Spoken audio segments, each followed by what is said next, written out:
नमस्कार, मैं अशोक कुमार पांडे और स्वागत है आपका टीसीएच पर। इजराइल की जिस साजिश की तरफ परसों मैंने इशारा किया था, इजराइल की जिस साजिश पर कल मैंने बात की थी, वो साजिश अब पूरी तरह से खुलकर सामने आ गई है। जब कल और परसों कह रहा हूं तो डेट नोट कर लीजिए।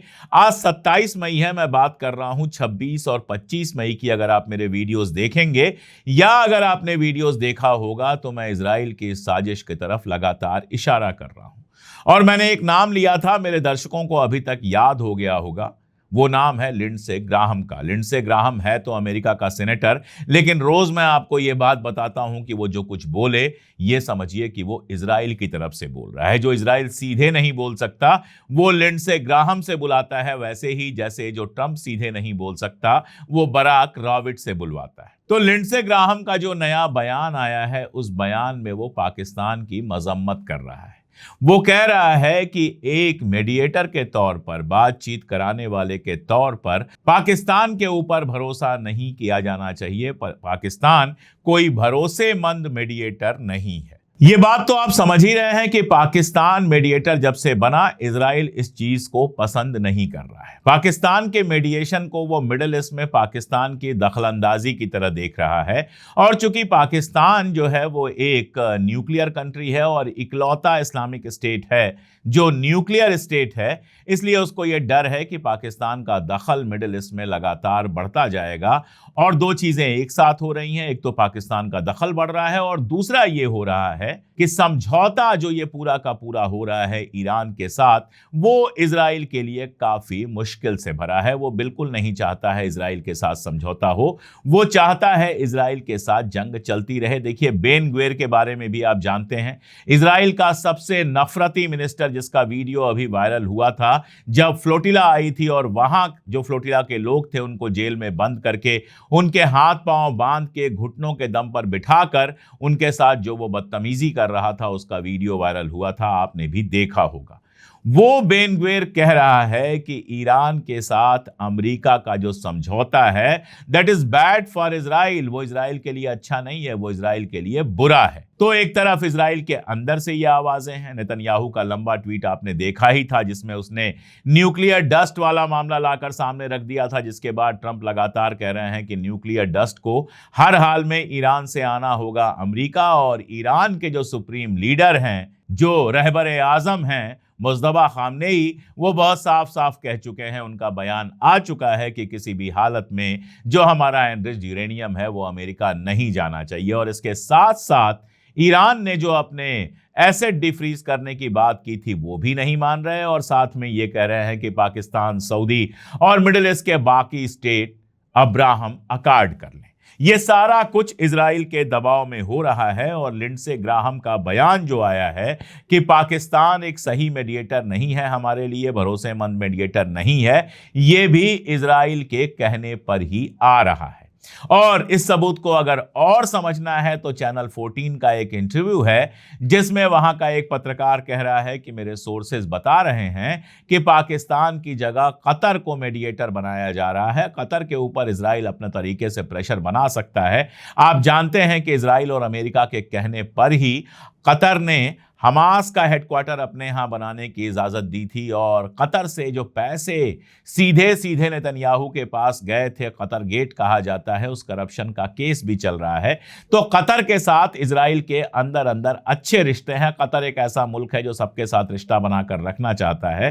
तो कतर आगे मीडिएट करेगा, ये बात कही जा रही है। पाकिस्तान मीडिएशन से हट जाएगा, ये बात कही जा रही है। और इसके लिए दबाव बना रहा है लिंडसे ग्राहम, यानी कि इसके लिए दबाव बना रहा है बेंजामिन नेतन्याहू। तो समझौते का मामला अभी हाल फिलहाल के लिए तो समझिए टल गया है। मार्क रूबियो इंडिया आए हुए थे, हालांकि इंडिया में उन्हें वो इज्जत नहीं मिली जो इज्जत मिलनी चाहिए थी। अमेरिका के सेक्रेटरी ऑफ स्टेट हैं, क्या क्या हैं, तो इस हिसाब से दुनिया के सबसे ताकतवर लोगों में से एक है। लेकिन इंडिया से जब वो जा रहे थे तो हमने देखा एक पुलिस का सब इंस्पेक्टर, एक थाने का कोतवाल और इस तरह के लोगों ने उसको विदाई दी। राजस्थान में जयपुर से वो गए हैं और वहां पर वहां का कोई मिनिस्टर, कोई एमएलए, कोई एमपी भी उनको विदाई देने नहीं आया। अगर देखें आप तो पूरा का पूरा जो इनका दौरा था वो बहुत लैक लश्कर रहा दौरे की घोषणा जो कि वो अमेरिका का जो यहाँ पर एम्बेसडर है सर्जियो गोर, उसने की, किसी हिंदुस्तानी बड़े मिनिस्टर या प्राइम मिनिस्टर ने नहीं की। और उसके बाद भी उसको कोई खास इज्जत मिली नहीं। जाकर ताजमहल के सामने उसने फोटो जरूर खिंचाई और लोगों ने मजाक उड़ाया कि इतनी गर्मी में ताजमहल के सामने जाकर कोट वोट पहनकर फोटो जो उसने खिंचाई। एक तो बात यही कि वो फोटो जहां खिंचाई गई वो ताजमहल था। ताजमहल का पूरा आर्किटेक्चर ईरानियन आर्किटेक्चर है। और जाने दीजिए, एक तरफ आप लगातार मुसलमानों को जाने क्या क्या कहेंगे, लेकिन फोटो खिंचाने के लिए आप ताजमहल पर ही जाएंगे। खैर, उसको छोड़ देते हैं। लेकिन रूबियो ने भारत से जाते समय कहा कि ईरान से समझौते में अभी कई दिन लग सकते हैं। कई दिन लग सकते हैं का मतलब बहुत साफ होता है कि शर्तें अभी क्लियर नहीं हुई हैं। आज का आपको डेली टेलीग्राफ दिखाता हूं। डेली टेलीग्राफ इंटरनेशनल अखबार है और वो अखबार कहता है कि ईरान ने कहा है कि जब तक $24 बिलियन हमें नहीं दिए जाएंगे तब तक कोई समझौता नहीं होगा। और ये जो $24 बिलियन ईरान मांग रहा है, ये कोई भीख नहीं मांग रहा, ये कोई मदद नहीं मांग रहा, ये हाथ पसार के नहीं खड़ा है, अपना पैसा वापस मांग रहा है। $24 बिलियन वो रकम है जो अमेरिका के बैंकों में फ्रीज पड़ी हुई है ईरान की। $12 बिलियन वो रकम है जो ईरान की फ्रीज पड़ी हुई है कतर के बैंकों में।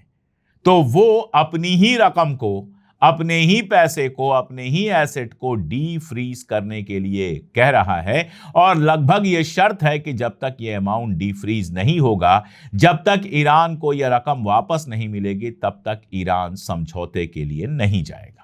ये कुल मिला जुलाकर ईरान और अमेरिका के बीच समझौते के हालात हैं इस समय। और देखिए, 28 मई है कल।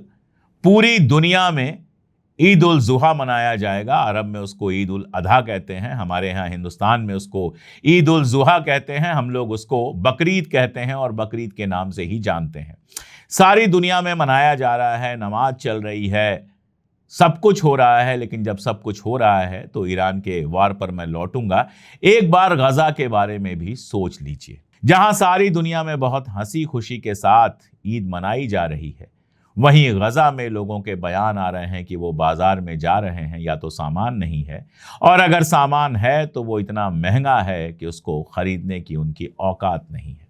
कुर्बानी तो पिछले 2 साल से वो दे ही रहे हैं। गजा में शायद ही कोई ऐसा परिवार हो, शायद ही ऐसा कोई कुनबा हो जिसने किसी अपने की कुर्बानी नहीं दी है। जिनकी जान बच गई है, उनमें से भी बड़ी संख्या ऐसे लोगों की है जिन्होंने अपने हाथों की, पाँवों की, आंखों की, जाने किन किन चीज़ों की कुर्बानी दी है।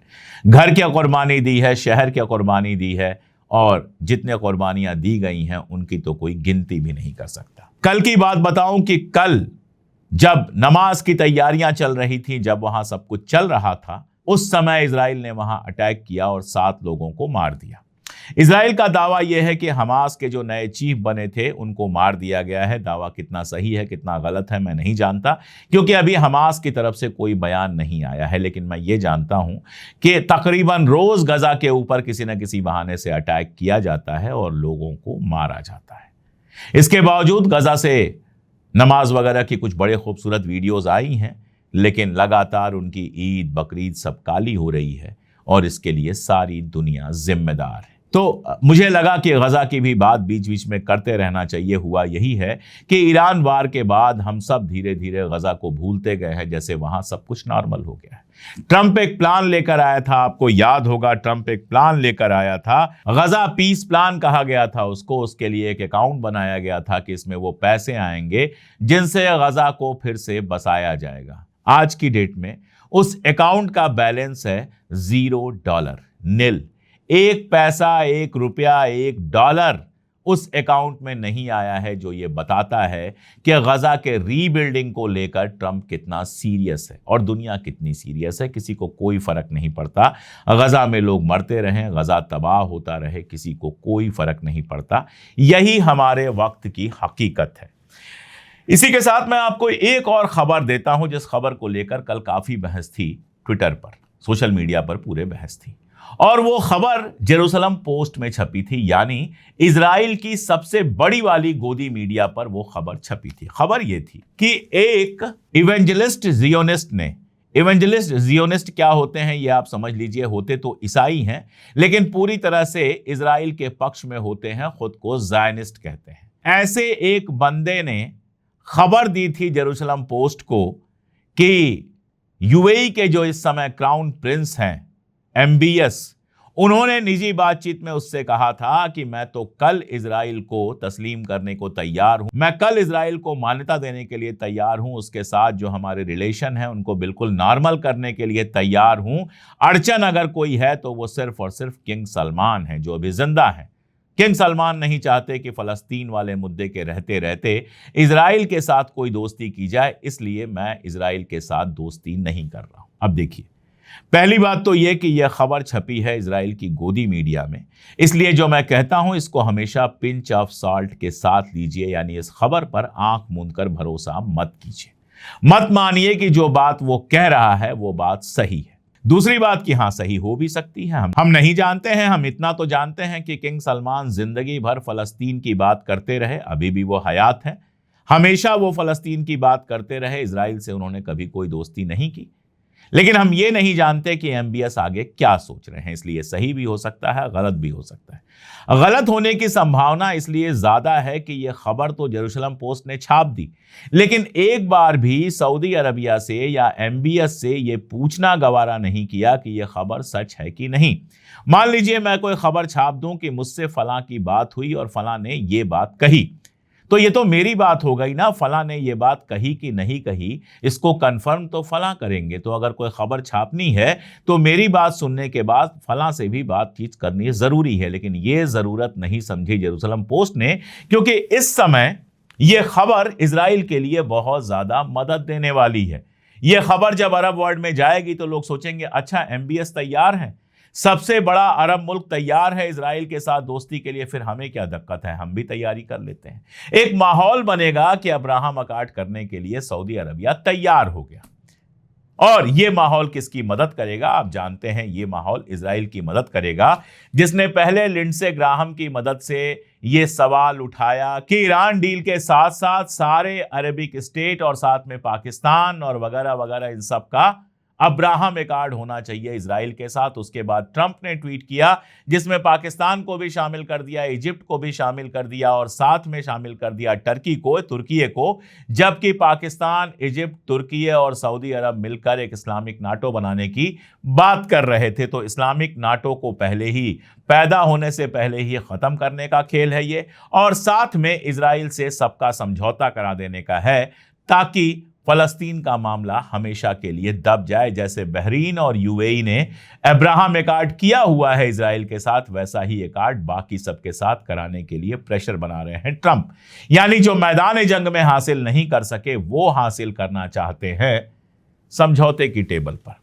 लेकिन इसी बीच में हारिज की एक खबर आती है। हारिज इजराइल का एक ऐसा अखबार है जिसके ऊपर भरोसा किया जा सकता है, जिससे नेतन्याहू की सरकार बेहद नाराज होती है। हारिज ये कहता है कि यूएस, जो ट्रंप का यूएस है, ट्रंप ने जिस तरह का यूएस बना दिया है, उसके ऊपर मिडिल ईस्ट के जो अरब स्टेट्स हैं वो ज्यादा भरोसा नहीं कर सकते और हो सकता है इसी वजह से वे ईरान के करीब चले जाएं, ईरान के साथ समझौता कर लें। मैं एग्जैक्ट हेडिंग आपके सामने पढ़ देता हूं। Gulf states can not rely on Trump's US and may be forced into alliance with Iran, यानी मजबूर हो जाएं इस बात के लिए कि ईरान के साथ समझौता कर लें। और जब मैंने यह खबर पढ़ी तो मुझे याद आया कि कल मुस्तफा खामनेई का एक ट्वीट आया था और उस ट्वीट में इस्लामिक वर्ल्ड से अपील की गई थी कि वो एक साथ आएं। अब इस्लामिक वर्ल्ड से जब वो अपील कर रहे हैं तो ठीक है, धर्म एक तरीका बनता है बात करने की, लेकिन वो अपील किससे कर रहे हैं? वो कोई अल्जीरिया से या मोरक्को से अपील नहीं कर रहे हैं, वो बेसिकली अपील कर रहे हैं अरब स्टेट से। वो कहना ये चाह रहे हैं कि कहां अमेरिका के चक्कर में पड़े हो, अमेरिका इजराइल के अलावा किसी का भला नहीं सोच सकता। और ये ट्वीट कब आता है? ये ट्वीट तब आता है जब ट्रंप का ट्वीट आ चुका होता है अब्राहम अकार्ड को लेकर। अब आप सोचिए, इजराइल के इतिहास की सबसे कट्टरपंथी और सबसे एंटी अरब सरकार नेतन्याहू की इस समय सत्ता में है और अरबों से कहा जा रहा है कि जिन अरबों को इजराइल लगातार गाली देता है वे अरब जाकर इजराइल के साथ समझौता कर लें। तो ऐसे में मुस्तफा खामनेई का जो ट्वीट है उसको इस तरह से देखा जाना चाहिए कि वो कह रहे हैं कि इजराइल और अमेरिका के चक्कर में तुमको कुछ नहीं हासिल होना है, खतरा तुम्हारा बढ़ता जाएगा, जिस दिन मुश्किल आएगी उस दिन अमेरिका तुम्हें नहीं इजराइल को बचाएगा, और इजराइल का ख्वाब है ग्रेटर इजराइल जो तुम्हारी जमीनें कब्जा करने के बाद ही पूरा होगा। इसलिए कहां इजराइल और अमेरिका के चक्कर में पड़े हो, छोड़ो उनका चक्कर, हमारे साथ समझौता करो, हम मिलजुल के व्यापार करें, हम मिलजुल के तिजारत करें। हमारे पास तेल है, हमारे पास चावल है, हमारे पास गेहूं है, हमारे पास क्या क्या है, गैस है, और हम सारी दुनिया में इन चीजों को बेचकर जबरदस्त मुनाफा कमा सकते हैं और अपने इलाके को सेफ कर सकते हैं। तो ये खेल चल रहा है ईरान अमेरिका के बीच, रस्साकसी चल रही है कि ये जो अरब स्टेट हैं वो किसके करीब जाएंगे। और अगर हालात ऐसे ही रहे, ऐसे ही अमेरिका प्रेशर बनाता रहा, आप देखिए अब्राहम एकार्ड के लिए प्रेशर बनाया, सऊदी अरबिया से लगभग बयान आ गया और पाकिस्तान से सीधा बयान आ गया कि हम इजराइल के साथ अब्राहम एकार्ड नहीं करेंगे। देखिए चाहे पाकिस्तान हो चाहे सऊदी अरबिया हो, जो इनके हुक्मरान हैं उनको इतनी भी दिक्कत नहीं है इजराइल के साथ। दिक्कत बस इतनी है कि अगर ये इजराइल के साथ जाएंगे, फर्ज कीजिए कि आसिम मुनीर इजराइल के साथ जाकर या शहबाज शरीफ इजराइल के साथ जाकर फोटो खिंचाएं, नेतन्याहू के साथ इनकी बड़ी हंसती हुई फोटो आ जाए और आ जाए कि दोनों के बीच में समझौता हो रहा है, अब्राहम एकार्ड हो रहा है, तो पाकिस्तान की जो अवाम है उसका बड़ा हिस्सा इनसे नाराज होगा और जिसका कीमत इनको आगे चुकानी पड़ सकती है। और यही वजह है कि इनके लिए इजराइल से समझौता करना बहुत मुश्किल है। मैं हमेशा कहता हूं कि दिक्कत हुक्मरानों की नहीं है, दिक्कत अवाम की है। अवाम के प्रेशर की वजह से अरब मुल्कों के लिए भी और पाकिस्तान के लिए भी बहुत मुश्किल है इजराइल के साथ सीधा समझौता करना। अंदर अंदर समझौते तो बहुतों के हैं। रहा सवाल यह कि जंग दोबारा शुरू होगी कि नहीं। कल बकरीद है और बकरीद के बाद जंग शुरू हो सकती है, लेकिन अगर जंग दोबारा शुरू भी होती है तो यह समझिए कि ट्रंप इस जंग को हार चुके हैं पहले ही। ऐसा नहीं है कि ईरान के ऊपर वो कब्जा कर पाएंगे। हद से हद क्या करेंगे? हद से हद वो ये कर लेंगे कि कुछ और लोगों को मार देंगे, कुछ और बिल्डिंगें गिरा देंगे, कुछ और पावर सेक्टर तबाह कर देंगे, लेकिन ईरान लंबी लड़ाई लड़ेगा और ये लंबी लड़ाई बहुत महंगी पड़ेगी अमेरिका को। देखिए जंग के जरा से हालात दिखाई देने लगे, ये दिखा कि समझौता नहीं होगा और दुनिया में जो क्रूड ऑयल है, ब्रेंट क्रूड ऑयल जिससे दुनिया भर के तेल की कीमत तय होती है, उसमें 7% का उछाल आ गया, उसकी कीमत बढ़ गई। जैसे जैसे जंग के आसार बढ़ेंगे ये बढ़ता चला जाएगा और ये बढ़ने का मतलब है कि अमेरिका के अंदर इन्फ्लेशन यानी कि महंगाई और दूसरी दिक्कतें बढ़ती चली जाएंगी। और साथ में अगर जंग होती है तो जबरदस्त खर्च होगा। अभी कल फार्स न्यूज ने एक वीडियो जारी किया है जिसमें यह दिखाया है कि F-35 अमेरिका का घुसने की कोशिश कर रहा था, लेकिन ईरानी मिसाइलों से डरकर वापस लौट आया। तो आसान नहीं होगी ये जंग। ट्रंप खुद इतना पलटते रहे हैं कि अब उनके ऊपर कोई भरोसा नहीं कर रहा है। न्यूयॉर्क टाइम्स ने एक पूरी टाइमलाइन बनाई है कि किस तरह से वो पलट रहे हैं। पहले कहते हैं कि ईरान हमारे सामने भीख मांग रहा है, बेगिंग कर रहा है कि समझौता कर लो। फिर कहते हैं हम जल्दी ही ईरान छोड़कर निकलने वाले हैं, यानी जंग खत्म करने वाले हैं। फिर कहते हैं या तो डील सबके लिए शानदार होगी या कोई डील नहीं होगी। तो खुद इतनी बार बात पलटते रहते हैं कि कोई भरोसा नहीं कर रहा है। इसलिए ये बात अब बहुत बड़ी नहीं रह गई है कि 28 मई के बाद जंग शुरू होगी या नहीं होगी। अगर जंग शुरू भी होती है तो अमेरिका ये जंग पहले ही हार चुका है। कुछ और बम चलेंगे, कुछ और मिसाइलें चलेंगी। बड़ी बात यह है कि ईरान ने कहा है कि इस बार हमारे कॉन्टिनेंट से बाहर जाएगी जंग, तो कौन से मुल्कों पर निशाना बनेगा कोई नहीं जानता। ये हम जानते हैं कि अगर दोबारा जंग शुरू हुई तो मिडिल ईस्ट के कई सारे स्टेट्स को खड़े होकर ये स्टैंड लेना पड़ेगा कि हम अमेरिका के साथ नहीं हैं, हम अपनी जमीन और आसमान अमेरिका को इस्तेमाल नहीं करने देंगे। अगर वो स्टैंड नहीं लेते हैं तो या तो उनको अमेरिका की तरफ से जंग में शामिल होना पड़ेगा और या ईरान की मिसाइलें उनको पूरी तरह से तबाह कर देंगी। ये सारा कुछ बेहद खतरनाक है, लेकिन एप्स्टीन क्लास जो अमेरिका का पैदा हुआ है, जो इजराइल की गुलामी करता है, वो अमेरिका और सारी दुनिया को तबाह करने पर अगर आमादा ही है तो आप क्या कर सकते हैं, हम क्या कर सकते हैं और ईरान क्या कर सकता है। फिलहाल तो ईद की आप लोगों को खूब बधाई। ईद मनाएं और प्यार से मनाएं, मोहब्बत से मनाएं, बिना किसी को परेशान किए हुए मनाएं, इंजॉय करें, खुश रहें और ऐसे काम करें कि सारी दुनिया भी खुश रहने की तरफ बढ़ पाए। आज के लिए इतना ही, बहुत शुक्रिया।